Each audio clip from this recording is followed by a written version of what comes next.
Aqui a gente tem um gráfico muito interessante que mostra a evolução da tecnologia de processadores em comparação com a tecnologia de memória, tanto memória principal quanto a memória secundária, que seria aí memórias para armazenamento, como HD, SSD e assim por diante. Então a gente pode ver aqui que ao longo dos anos, né, aqui mostrando de 2000 até 2012, a gente vê que o desempenho relativo, mostrado aqui no eixo Y, em relação ao processador, ela cresceu de forma linear, cresceu bastante, enquanto que o desempenho relativo da memória principal e de armazenamento, elas tiveram um crescimento menor. Então, atualmente, a gente tem esse gap de desempenho, que seria essa diferença de desempenho, o que limita o ganho de desempenho da aplicação. Então, se a gente tiver uma aplicação que ela sempre está querendo acessar bastante os dados na memória, então a gente vai ter o overhead dessa diferença de desempenho. E por causa disso a gente chama isso de memory wall, né? A parede da memória. Então não adianta você ter um processador muito rápido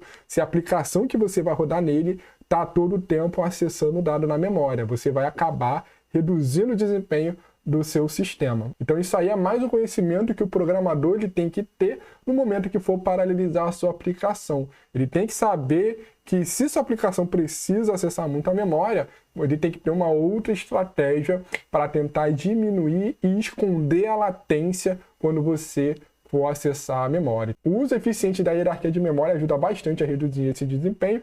Então, em outras direções, né, ao invés de você sempre ter uma única máquina para realizar o processamento, então passou-se a ter a ideia de utilizar várias máquinas para você processar uma única aplicação. Então, o primeiro tipo de máquina que surgiu nessa direção é o uso de cluster. Então, o cluster é o conjunto de máquinas que são conectadas por uma rede local, onde cada uma dessas máquinas elas têm as mesmas configurações. Normalmente, ela tem o mesmo hardware e também tem o mesmo sistema operacional. Então, elas são máquinas homogêneas que vão servir para executar uma única aplicação de forma transparente para o usuário. Outro tipo de configuração que a gente tem são as grades computacionais ou grids computacionais, que consistem em um conjunto de máquinas em locais diferentes geograficamente que são interconectadas por uma rede e elas se comunicam através da internet. E por estarem distantes geograficamente, essas máquinas elas são heterogêneas, ou seja, elas não precisam ter as mesmas configurações de hardware nem os mesmos sistemas operacionais. Elas só precisam ter um protocolo em comum para que elas consigam se comunicar. Então aqui vamos ver um exemplo de como seria um cluster. Normalmente o cluster ele é classificado como um supercomputador, então eles estão construindo, tomando espaço aí de salas de prédios. Aqui a gente pode ver várias fileiras, né, que cada uma dessas fileiras eles contém várias unidades de processamento. Então um nó desse armário aqui ele recebe o nome de rack, e cada um desses racks você consegue ter várias gavetinhas chamadas de blade. Essas blades são como se fossem placa-mães que contêm o processador e também memória. Então tem várias racks desses aqui enfileirados. Então imagina a quantidade de costas isso aqui tem, principalmente vendo aqui as outras fileiras aqui atrás e ao redor. E para que seja possível você construir um cluster, a parte primordial é você ter um sistema de refrigeração que consiga manter a temperatura ambiente. Então normalmente uma sala que tem cluster ele vai ter essa parte central onde você sempre vai ter o fluxo de ar frio, né, que vão ser utilizadas para passar nesses racks e eles vão expelir ar quente. E o teto ele costuma ter uma área onde o ar quente ele vai sendo puxado e esse ar quente ele tem um fluxo que ele vai voltar para a parte de baixo aqui do piso, como a gente pode ver nessa imagem. O ar frio vem aqui por baixo, entra nesse corredor central, resfriando os racks e aí esse ar quente vem pela parte de cima e volta com esse fluxo. Então, mundialmente, a gente tem um ranking que lista quais são os 500 supercomputadores mais rápidos do mundo. Então, nesse site Top 500, ele contém essa lista que é atualizada aí a cada 6 meses, 8 meses. Então, eu peguei a lista desse ano, de junho de 2021, e a gente tem que o computador mais rápido do mundo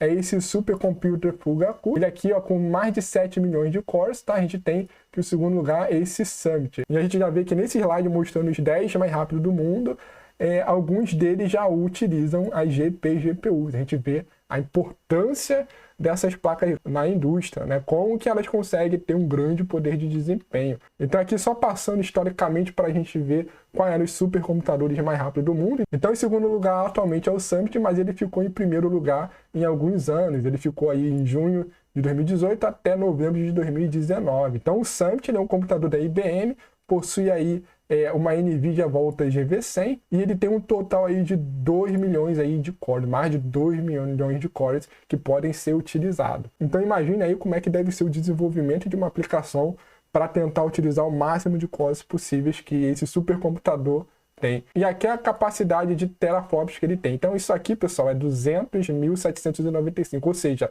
é 200 mil pentaflops, que chega aí na casa de 10 elevado a 15 operações de pontos flutuantes por segundo. Então é uma quantidade imensa de poder de processamento. Aqui a gente tem o supercomputador mais rápido do mundo, que é esse supercomputer Fugaku, que ele está aí desde junho de 2020. Ele contém aí mais de 7 milhões de cores disponíveis com a velocidade de 513 petaflops. Então tem uma quantidade imensa, é um supercomputador aí do Japão.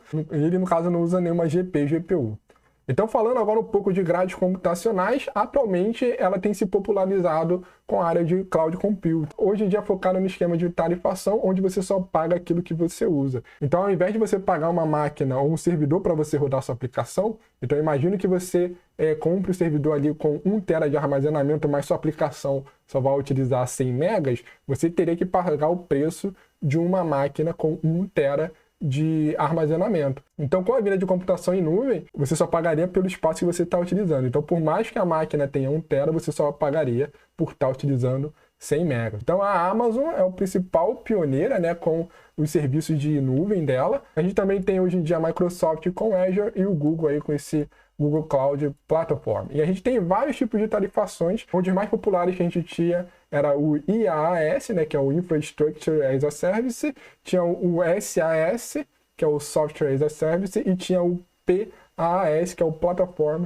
as a Service. Então isso significa, né, que aqui você pagaria somente pelo software que está rodando, mas você era bem mais limitado. Esse de plataforma você poderia ter controle de que tipo de sistema operacional, que tipo de programa você poderia ter, e infraestrutura você tem também controle do hardware que poderia ter no seu serviço de nuvem. Então hoje em dia as tarifações não se limitam somente a essas três, tem vários outros tipos. Temos função como serviço, você quer executar uma única função no seu código, você consegue ter algo voltado só para isso. E aí a gente tem vários outros tipos de serviços que a gente consegue estar alugando na nuvem. Como, por exemplo, se a gente quiser executar uma aplicação de inteligência artificial, a gente já consegue hoje em dia acessar uma API na nuvem somente para fazer uma tarefa ali de inteligência artificial. Então essa área aqui é uma área que tem crescido bastante e tem muita coisa disponível no mercado.